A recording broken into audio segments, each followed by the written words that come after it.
बिस्मिल्लाहिर्रहमानिर्रहीम। Welcome back to my YouTube channel.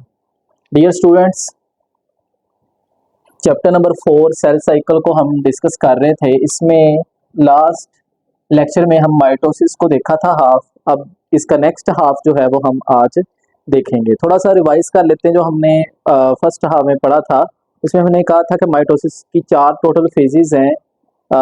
सबसे पहली फेज प्रोफेज और दूसरी फेज जो है इसका नाम मेटाफेज था।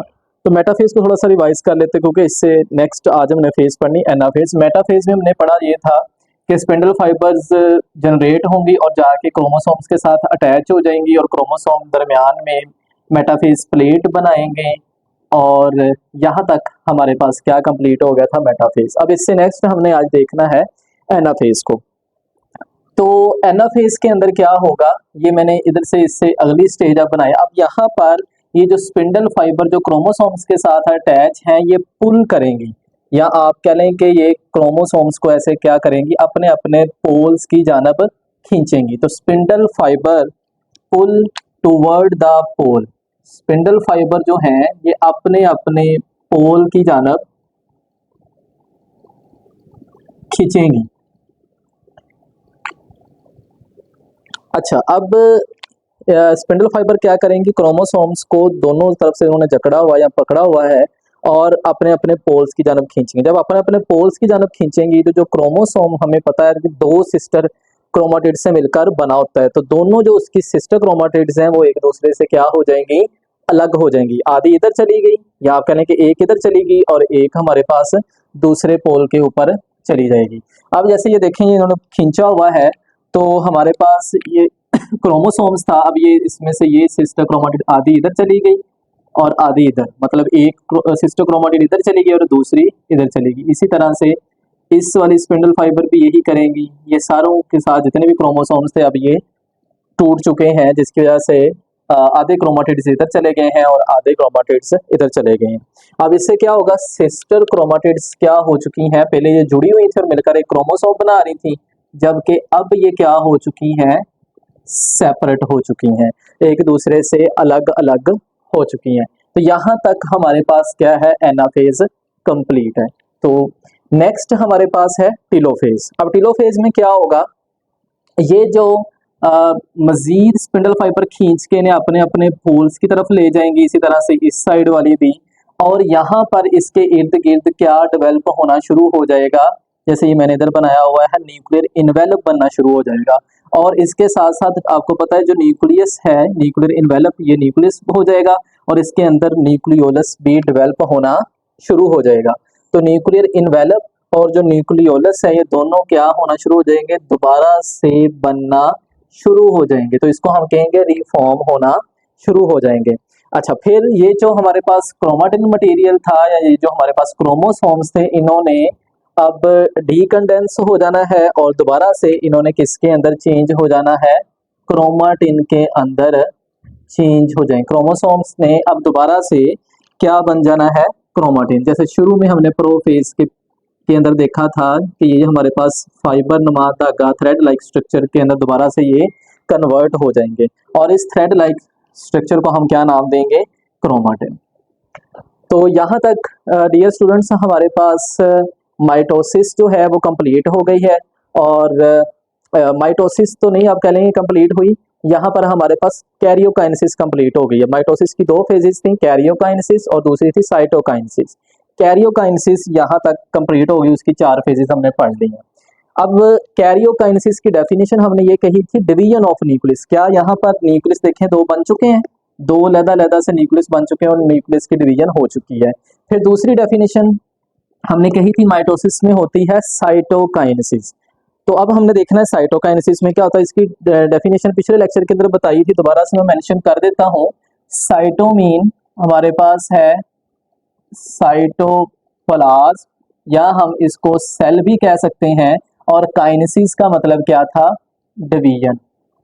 तो अब यहाँ पर क्या होना है, साइटोप्लाज्म की डिवीजन। तो division of cytoplasm are cell is called cytokinesis. अब ये देखते हैं कि एनिमल सेल के अंदर साइटोकाइनेसिस कैसे होती है और फिर इसी तरह से जो प्लांट सेल्स है इसके अंदर साइटोकाइनेसिस किस तरह से होगी।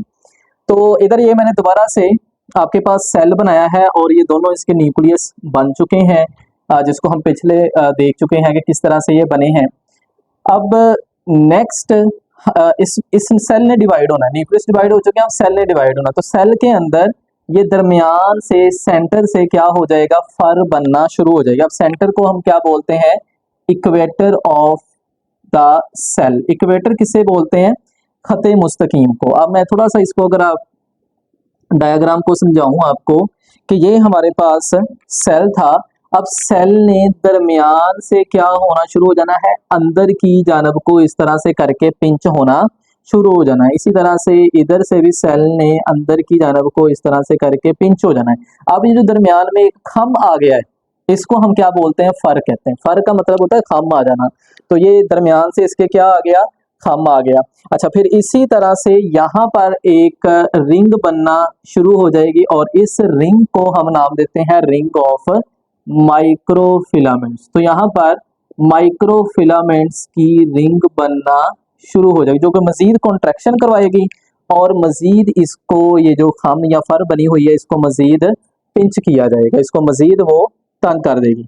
अब इसको मैं अगर आपको समझाऊं तो ये कुछ इस तरह से हमारे पास इसका स्ट्रक्चर होगा। जैसे ये फर्ज करें, ये जो मेरा हाथ है ये सेल है।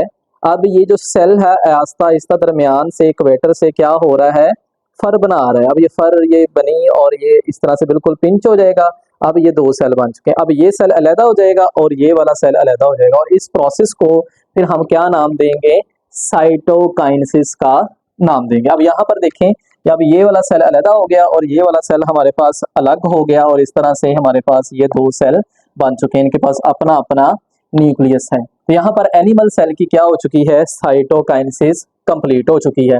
अच्छा, अब हम देखते हैं कि ये जो हमारे पास प्लांट सेल है, इसके अंदर साइटोकाइनेसिस किस तरह से होती है। अब प्लांट सेल के बिल्कुल इस जगह सेंटर के अंदर आके गोल्जी वेसिकल्स डेवलप होना शुरू हो जाएंगे। गोल्जी अपरेटस होती है सेल के अंदर मौजूद। अब ये जो गोल्जी अपरेटस है, ये यहाँ पर क्या बनाना शुरू कर देगी, वेसिकल्स बनाना शुरू कर देगी, जिसको हम गोल्जी वेसिकल्स का नाम भी देते हैं। अब ये बिल्कुल मिडल के अंदर इस तरह से इकट्ठे होना शुरू हो जाएंगे। अब ये जैसे आहिस्ता आहिस्ता जैसे इसे ये अपने आप को क्या करते जाएंगे, मजीद एक दूसरे के अंदर फ्यूज करते जाएंगे या मिक्स होते जाएंगे एक दूसरे के साथ। और यहाँ पर ये जो लाइन है मिडल दरमियान के अंदर, एक लाइन मजीद नुमाया हो जाएगी और इस लाइन को फिर हम क्या नाम देंगे, फ्रेगमोप्लास्ट का नाम देंगे। अब फ्रेगमोप्लास्ट को हम एक नाम और भी देते हैं, जो आपकी बुक में लिखा हुआ है, इसको हम सेल प्लेट का नाम भी देंगे। अच्छा, अब ये जो गोल्जी वेसिकल्स थे, ये आहिस्ता आहिस्ता यहाँ पर मजीद डेवलप होना शुरू हो जाएंगे और यहाँ पर दरमियान में एक लाइन सी इस तरह से बनना शुरू हो जाएगी। और ये जो लाइन है फिर आहिस्ता आहिस्ता क्या होना शुरू हो जाएगी, फैलना शुरू हो जाएगी, या आप कह लें कि ये मजीद थिक होना शुरू हो जाएगी। और फिर इससे अगले मरहले में क्या होगा कि ये जो लाइन है ये आगे चल के क्या बना देगी, दो सेल मेम्ब्रेन्स को बना देगी। अब इस तरह से ये हमारे पास क्या हो जाएंगी, दो सेल मेम्ब्रेन्स बन जाएंगी। जैसे ही ये दो सेल मेम्ब्रेन बनेंगी तो हम क्या बोलेंगे कि ये हमारे पास दो सेल बन चुके हैं, जिसके पास अपना अपना क्या है, न्यूक्लियस। और इस तरह से ये सेल सेंटर से या फ्रेगमोप्लास्ट से ये अपनी अपनी अब कह लें कि इनके दरमियान में सेल मेम्ब्रेन डेवलप हो जाएगी और ये क्या हो जाएंगे, एक दूसरे से अलग हो जाएंगे। और इस तरह से प्लांट सेल की हमारे पास क्या हो जाएगी, साइटोकाइनेसिस हो जाएगी। डियर स्टूडेंट्स, उम्मीद है आपको आज का टॉपिक समझ आया होगा। नेक्स्ट टॉपिक में मिलते हैं नई वीडियो में। थैंक यू एंड अल्लाह हाफिज़।